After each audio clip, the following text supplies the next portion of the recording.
कहानी की शुरुआत में दिखाया जाता है कि दारू के नशे में एक आदमी रेलवे ट्रैक पर गिर जाता है, जिसे बचाने के लिए एक लड़का ट्रैक पर जाता है और उस नशेड़ी आदमी को बचा लेता है। पर तभी ट्रेन आ जाती है तो लड़का घबराकर ऊपर चढ़ नहीं पाता। वहाँ खड़ा एक और लड़का उसे बचाने के लिए हाथ आगे करता है, पर वो भी ट्रैक पर गिर जाता है। अब ट्रेन दोनों को क्रश करने वाली होती है। दोनों आंख बंद कर लेते हैं, पर जब आंखें खोलते हैं तो खुद को एक रूम में पाते हैं, जहाँ कुछ लोग पहले से मौजूद होते हैं। रूम की साइड पर एक बड़ा सा ब्लैक बॉल रखा होता है। थोड़ी देर के बाद उस ब्लैक बॉल से एक लेसर निकलती है, जिससे एक लड़की प्रकट होने लगती है, जैसे कि 3D प्रिंटर से होता हो। यहाँ किसी को भी पता नहीं है कि ये सब क्या हो रहा है। एक बार फिर से ब्लैक बॉल में हरकत होती है और एक नोटिफिकेशन दिखाई देती है, जिसमें लिखा है कि इस रूम के सारे लोग रियल लाइफ में मर चुके हैं और फिर से जीने के लिए इन सभी को दिए जाने वाले टास्क पूरे करने होंगे। फिर ब्लैक बॉल पर एक तस्वीर आती है जिसे मारने का मिशन दिया जाता है। फिर बॉल के अंदर से सबके नाम के कॉस्ट्यूम और हथियार निकलते हैं। अब मिशन का काउंट डाउन शुरू होता है। सब लोग गायब होने लगते हैं और एक अलग जगह पर पहुंच जाते हैं। यहाँ इन्हें फोटो वाला बच्चा मिलता है जिसे मारने का मिशन मिला है, तो ये लोग इसे मार देते हैं। पर वहाँ उस बच्चे का बाप हरा प्याज आ जाता है, जो इन 3 लोगों को कुत्ते की मौत मार देता है। सिर्फ काटो नाम का ये लड़का वहाँ से जिंदा निकलता है।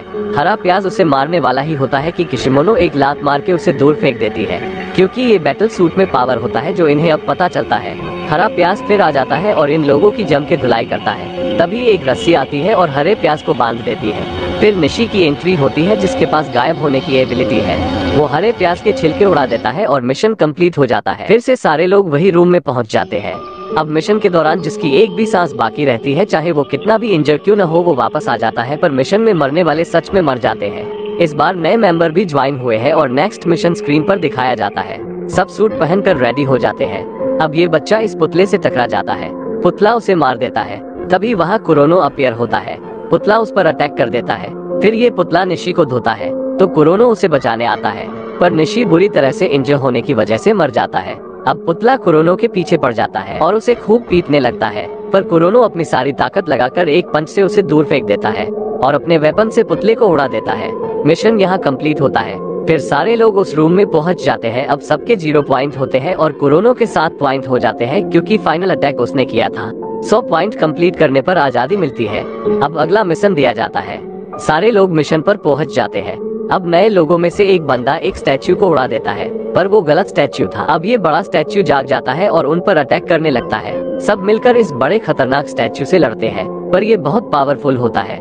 पर कुरोनो स्टैच्यू के नीचे से स्लाइड करके गुजरता है और उसके एक पैर को उड़ा देता है।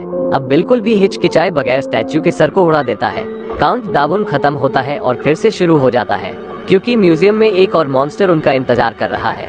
सब लोग आगे बढ़ते हैं। एक जगह पर 1000 हाथों वाला स्टैच्यू कुरोनो पर अटैक कर देता है और उसे बुरी तरह से जख्मी कर देता है। कुरोनो ही एक था जो लड़ने में माहिर था, पर अब काटो आगे आता है, पर ये मॉन्स्टर उसे बिल्कुल भी नहीं बख्शता। किशिमोनो बीच में आती है, पर वो भी कुछ नहीं कर पाती। फिर काटो रिकवर होकर उठता है और एक कटाना निकालता है। फिर उस मॉन्स्टर से लड़ता है, पर मॉन्स्टर 1000 हाथों से लड़ता है और बेचारे काटो के पास सिर्फ 2 हाथ होते हैं। काटो फिर से मार खाकर चला जाता है। मॉन्स्टर काटो पर अटैक करता है, तब किशिमोनो बीच में आकर उसे बचा लेती है और अपनी जान दे देती है। अब काटो की सटक जाती है। वो फिर से लड़ने जाता है, पर अफसोस के मॉन्स्टर उसे भी किशिमोनो के पास पहुंचा देता है। कुरोनो अपनी आंखों के सामने अपने दोस्त को मरते देखता है। कुरोनो अपनी सारी ताकत से उठ खड़ा होता है और मॉन्स्टर को चकमा देकर उस पर अटैक कर देता है, पर इस 1000 हाथ वाले के अंदर से एक और स्टैच्यू प्रकट होता है। देखते देखते बुद्धा का स्टैच्यू बड़ा होने लगता है और कुरोनो वहाँ से नीचे गिर जाता है। कोई उसके तरह गन फेंकता है, जिसे लेकर कुरोनो कंटिन्यू अटैक करता रहता है। फिर कुरोनो जंप करके अटैक करने वाला होता है, तब बुद्धा उसे अपने मुंह में ले लेते हैं। अब बाकी बचे सारे लोग बुद्धा पर अटैक करने लगते हैं, जिससे वो पूरी तरह डिस्ट्रॉय हो जाता है और आखिरकार मिशन सक्सेसफुली कंप्लीट होता है। सभी वापस उस रूम में टेलीपोर्ट हो जाते हैं, पर अफसोस के काटो वापस लौट नहीं पाया। पर कुरोनो कुछ कर भी नहीं सकता सिवाय मरते दम तक इस गेम को खेलने, क्योंकि 100 पॉइंट अभी कंप्लीट नहीं हुए। Thank you for watching.